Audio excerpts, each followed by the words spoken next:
बिस्मिल्लाहिर्रहमानिर्रहीम। अस्सलाम वालेकुम दोस्तों कैसे हैं आप। अल्लाह पाक से दुआ करता हूँ आप खैरियत से होंगे और अल्लाह पाक की हिफ्ज़ व अमान में होंगे। दोस्तों, जब भी पालक को हार्वेस्ट किया जाता है तो पालक हार्वेस्ट करने के बाद बेजान और रूखी रूखी नज़र आना शुरू हो जाती है। ऐसा पालक के साथ क्यों होता है, आज इन वजूहात को इस वीडियो में हाईलाइट करेंगे और दोबारा पालक की ग्रोथ किस तरह बढ़ाई जाए और इस सूरत हाल में कौन सा फर्टिलाइज़र पालक को दें जिससे दोबारा इसकी ग्रोथ बढ़ना शुरू हो जाए। ये सब बातें आपसे आज हम शेयर करने वाले हैं। ये सारी बातें हम आपसे थोड़ी देर बाद शेयर करेंगे।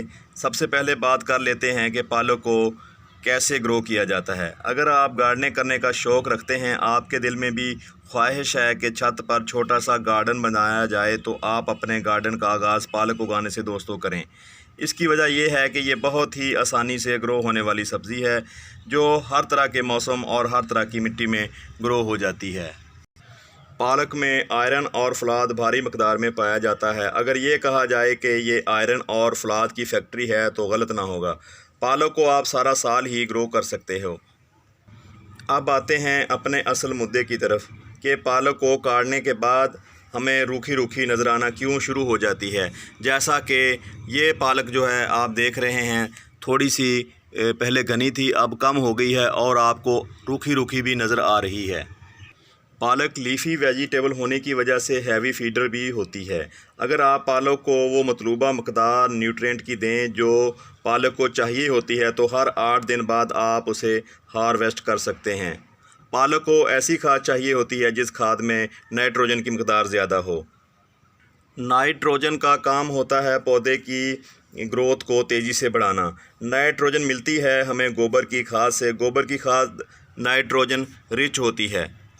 इसीलिए दोस्तों, आप जब भी पालक ग्रो करें तो मिट्टी बनाते वक्त आप इसमें गोबर की अच्छी खासी मकदार मिट्टी में मिला लें। अगर वो खाद फुली डीकम्पोज नहीं भी है तो कोई बात नहीं। गोबर की खाद जो है जब पालक उगाते हैं तो उसमें डीकम्पोज ना होने या होने का कोई मसला नहीं, क्योंकि पालक जो होती है ये अपनी ग्रोथ हर तरह की गोबर की खाद में ले लेती है। दोस्तों, हमने इस पालक को 3 बार हार्वेस्ट किया है। हमने भी गोबर की खाद अच्छी खासी जो है ना इस पालक को उगाते हुए इसमें मिट्टी में शामिल की थी, लेकिन जो सारी की सारी इसमें नाइट्रोजन थी वो पालक ने ऑब्ज़र्व कर ली है, क्योंकि हम इससे 2-3 दफ़ा दोस्तों सब्ज़ी ले चुके हैं। नाइट्रोजन की कमी को पूरा करने का एक ही हल अब बचता है, वो है गोबर की खाद का लिक्विड फर्टिलाइज़र। दोस्तों, इस सूरत हाल में अगर आप अपने पालक को सख्त जो गोबर होता है वो देते हो तो उसका असर इतनी जल्दी नहीं होने वाला, क्योंकि हमारे पालक के पौधों के दरमियान में कोई ख़ाली जगह नहीं बचती। आप देख रहे होंगे, अगर हम गोबर की खाद को इसके ऊपर देते हैं तो उसका उतना असर नहीं होगा। अगर हम इसकी गुड़ाई करके इसको देते हैं तो वहाँ जगह नहीं बचती। तो इसका एक ही हल है कि आप अपने पालक को बढ़ाने के लिए लिक्विड जो गोबर की खाद होती है, लिक्विड फर्टिलाइज़र होता है, कंडे का फर्टिलाइज़र होता है, आप इसको इसमें दें तो इससे फ़ौरी असर होने वाला है। क्योंकि अगर आप सख्त खाद देते हो तो वो गलते गलते अपना काम शुरू करते उसको थोड़ी देर लग जाती है। तो हमें तो ये पालक चाहिए होती है कोई 8-10 दिन बाद इसको काटना होता है। दोस्तों, एक दफ़ा पालक उगा लेते हो तो आपकी एक दफ़ा उगाई हुई पालक जो है तकरीबन 4-5 माह आसानी से चल जाती है। ये 5 से 6 दफ़ा आप इसको आसानी से काट सकते हो। अगर आप इसको अच्छा न्यूट्रिएंट देते हो, अच्छी खाद देते हो, इसका मतलब 8 दिन में 1-2 दफ़ा आप इसको फर्टिलाइज़र देते हो तो आप 8 दिन बाद भी इसको हार्वेस्ट कर सकते हो। पालक की दोबारा ग्रोथ बढ़ाने के लिए गोबर की खाद का लिक्विड फर्टिलाइज़र है जो होता है वो बेहतरीन हल है।